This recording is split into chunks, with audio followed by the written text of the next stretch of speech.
It was a rainy Tuesday afternoon in New York City when Kelly Ripa, the effervescent television host known for her quick wit and radiant smile, stepped into the familiar studio of Live with Kelly and Ryan. The city outside was gray and dreary, but inside, the set gleamed with bright lights, flowers, and the usual buzz of cheerful energy.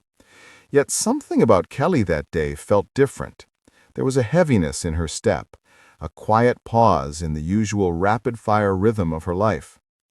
Weeks had passed since she received the complaint. At first, she brushed it off. After all, in her decades-long career, she had faced criticism, tough feedback, and even moments of public scrutiny. But this was different. This complaint wasn't about a wardrobe malfunction or a misplaced joke. It wasn't about ratings or a segment that didn't land. It was personal.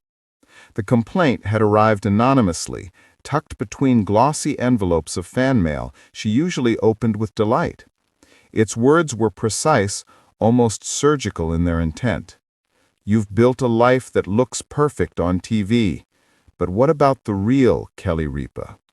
The one who cries alone, who feels the weight of the world every day." Kelly remembered reading it in the quiet of her dressing room, the hum of the city far below. At first, she laughed softly, thinking, who even writes letters like this anymore? But the laughter died quickly when the words began to echo in her mind. They were not cruel, not overtly malicious. They were merely observant, and the truth in them stung. For years, Kelly had been the epitome of charisma.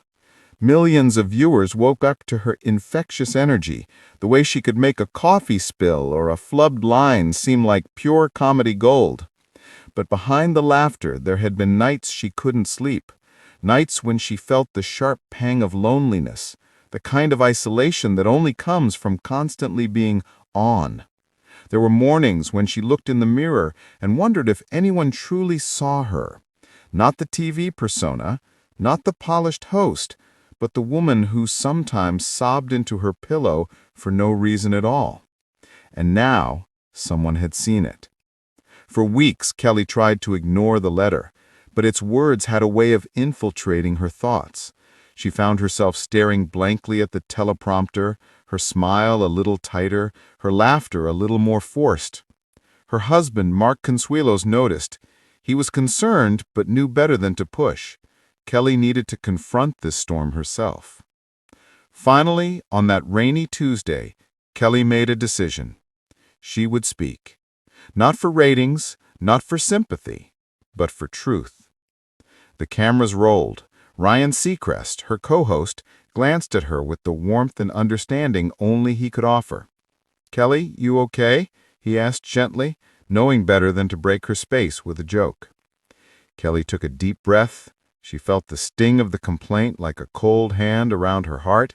She glanced at the teleprompter, but her words came from a deeper place, raw, unfiltered, and honest. "I want to share something with all of you today," she began, her voice soft but steady. "Something personal that I've been carrying with me for a while now." She paused, blinked back the first glimmer of tears, and continued. "I received a letter, a complaint, actually. It wasn't angry, it wasn't hateful, it was observant. It said something I didn't want to admit about myself, that maybe behind all the laughter, all the energy, all the perfect moments, there's a woman who sometimes feels invisible, a woman who sometimes cries alone." The studio fell silent. Even the crew behind the cameras held their breath. Kelly's words were like a dam breaking, releasing the flood of emotions she had kept at bay for years. "I cried when I read that letter," she confessed, her voice quivering.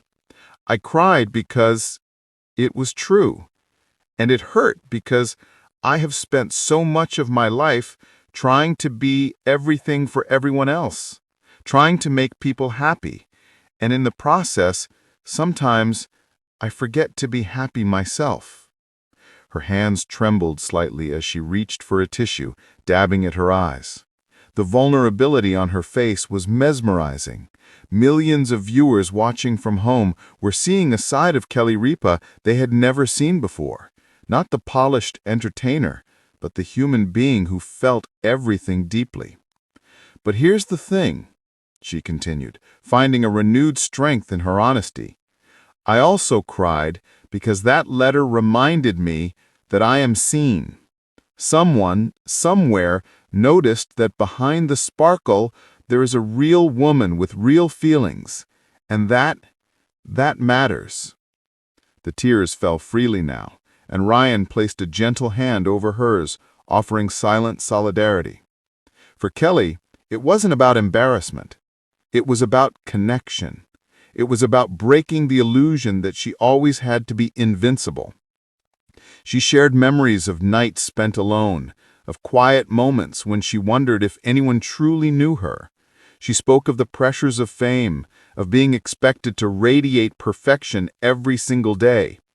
And yet, she also spoke of the support she had in her life, the family, friends, and even viewers who had sent letters, emails, and messages of love over the years. "This," she said, gesturing to the cameras, "is the paradox of my life. I get to bring joy to millions, and yet I can feel lonely in ways that are hard to explain. But sharing this with you, it makes me feel less alone, and I hope it might make some of you feel a little less alone too." Her voice broke again, but this time it was different. It wasn't just sadness, it was relief. She had turned the weight of the complaint into a bridge connecting her to others. After the show, the studio staff gathered around her. Makeup touched up her tear-streaked face, but it was the warmth of human connection that truly mattered. Ryan hugged her, Mark whispered encouragement, and the crew, who had witnessed countless high-energy moments, understood the courage it took to show vulnerability live on television. Social media erupted in response to Kelly's heartfelt revelation. Fans flooded the internet with messages of support. Many shared their own struggles with loneliness, sadness, and the pressure to appear okay in public. In her honesty, Kelly had sparked a conversation that went far beyond celebrity gossip.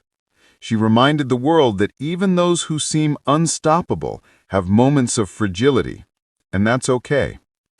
In the days that followed, Kelly reread the anonymous letter. She no longer felt the sting of its words. Instead, she felt gratitude. It had given her permission to be human, permission to acknowledge her own emotions, permission to cry and to heal. And perhaps most importantly, it had reminded her that vulnerability is not weakness, it is connection, it is courage. Kelly Ripa's tears on that rainy Tuesday weren't a sign of defeat. They were a beacon, a signal that it's okay to feel, to break down, and to share our hearts with the world. And in doing so, she became more than just a television host. She became a storyteller of the human spirit, showing us all that even in our deepest sadness, there is a light that can shine through. As the city outside dried in the soft glow of evening, Kelly stood by her dressing room window, looking out at the skyline. The complaint that once left her in tears had transformed into a gift, a reminder that truth, no matter how painful, has the power to heal. And for the first time in a long while, she smiled, not for the cameras, not for the ratings, but for herself. Because sometimes the biggest sadness leads to the most profound strength.